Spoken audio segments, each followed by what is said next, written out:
আপনারা যদি কখনো মায়াপুর আসেন, ঠিক চন্দ্রোদয় মন্দিরের গেটের পাশেই যে দিক দিয়ে সুলভ প্রসাদালয়ের রাস্তা চলে গিয়েছে, তার রাস্তার পাশ ধরেই বেশ কিছু দোকান আপনারা পেয়ে যাবেন, যেখানে মূলত মাতাজিদের গুপি ড্রেস থেকে শুরু করে বিভিন্ন ধরনের রকমারি সামগ্রী এবং রং বেরঙের জপথলে ভগবানের পূজা অর্চনার সমস্ত সামগ্রী এবং নৃসিংহ কবচ ইত্যাদি সব কিছু এই সমস্ত দোকানগুলোতে আপনারা পাবেন। জগন্নাথের বিগ্রহ থেকে শুরু করে যা যা প্রয়োজন আপনারা ভগবানের পূজা অর্চনার জন্য এখান থেকে কালেকশন করতে পারেন। সেই সাথে আমরা আরও কিছু অংশ আপনাদের সামনে তুলে ধরার চেষ্টা করব। এগিয়ে যাচ্ছি সামনের দিকে, সমস্ত দোকানগুলোর ব্যবস্থাপনা আপনাদের সামনে একটু তুলে ধরার চেষ্টা করছি। আপনারা যে কোনো সময় আসলে এখান থেকে পছন্দ মতো আপনাদের যে কোনো জিনিস এখান থেকে নিয়ে যেতে পারেন। খুব স্বল্প মূল্যেই এই সমস্ত জিনিসপত্রগুলো এখানে বিক্রি করা হয়। তুলসীমালা, জপথলে যে কোনো কিছু আপনারা কাউকে গিফট করতে পারেন এখান থেকে ক্রয় করে।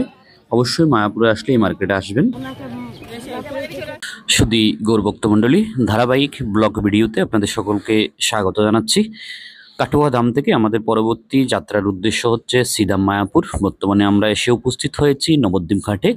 নবদ্বীপ ঘাট থেকে 5 টাকার নৌকো ভাড়া দিয়ে আমরা যাব মায়াপুর ঘাটে। মায়াপুর ঘাট থেকে 10 টাকার টোটো ভাড়া দিয়ে আমরা যাব মায়াপুর চন্দ্রোদয় মন্দির বা টিওবিপি টেম্পল। সেখানকার বেশ কিছু অংশ আপনাদের সামনে শেয়ার করার চেষ্টা করব। সেই সাথে রাধা মাধব, অষ্টসখীবৃন্দ, পঞ্চতত্ত্ব, নৃসিংহদেব ভগবান এবং প্রভুপাদের বিগ্রহ আপনাদের সামনে দর্শন করানোর চেষ্টা করব। ইতিমধ্যে আমরা মায়াপুর ঘাটে এসে উপস্থিত হয়েছি। আমাদের নৌকা ভিড়ানো হচ্ছে। ঘাট থেকে আমরা সোজা চলে আসলাম মায়াপুর ইস্কন টেম্পলে। মায়াপুরের অলিতে গলিতে সবসময় ফরেনার ভক্তদের আপনারা দেখতে পাবেন। চন্দ্রোদয় মন্দিরের মেন গেট দিয়ে আমরা ভিতরে প্রবেশ করব। আপনাদেরকে একটু প্রভুপাদের ভজন কুটির, যেখানে 24 আওয়ার্স অখণ্ড হরিনাম সংকীর্তন হয়, সেটা একটু দর্শন করিয়ে দেব। এখানে বেশ কিছু নির্দেশনাবলী আপনারা দেখতে পাচ্ছেন, কোন দিকে গেলে কোন জিনিসটা আপনারা পাবেন। আমরা পুষ্প সমাধি মন্দির প্রভুপাদের, সেটা একটু আপনাদেরকে দর্শন করাচ্ছি।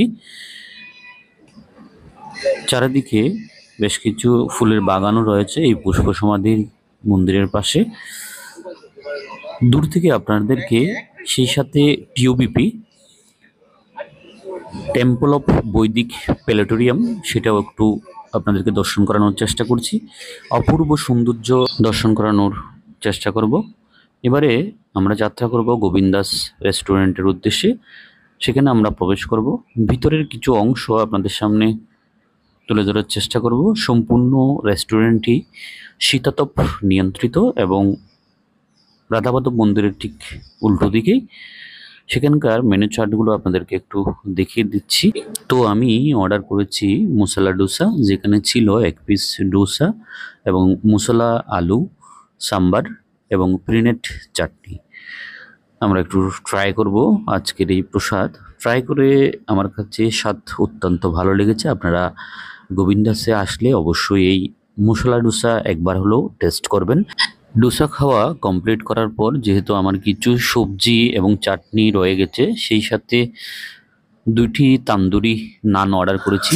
তো আমাকে বিল দেওয়া হয়েছে 126 টাকার, যেখানে ডোসা নেওয়া হয়েছে 80 টাকা এবং 2 পিস নান নেওয়া হয়েছে 40 টাকা আর 6 টাকা নেওয়া হয়েছে গভর্নমেন্ট ট্যাক্স। আজকে যেন মায়াপুরে মানুষের ঢল নেমেছিল। চৈতন্য মহাপ্রভুর আন্দোলনে সমর্থন জানানোর জন্য হাজার হাজার মানুষ সেখানে আজকে এসছেন। রাধামাধব মন্দিরের ঠিক সামনেই সন্ধ্যাবেলায় আমরা দেখতে পেলাম সেখানে ইতালিয়ান, রাশিয়ান এবং আমেরিকান মাতাজিরা একসাথে হয়ে হরিনাম সংকীর্তনের তালে তালে নৃত্য করছেন। তার কিছুটা অংশ আপনাদের সামনে তুলে ধরার চেষ্টা করছি। আপনারা এই অপাকৃত্য দর্শন করে নিন।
ঠিকানা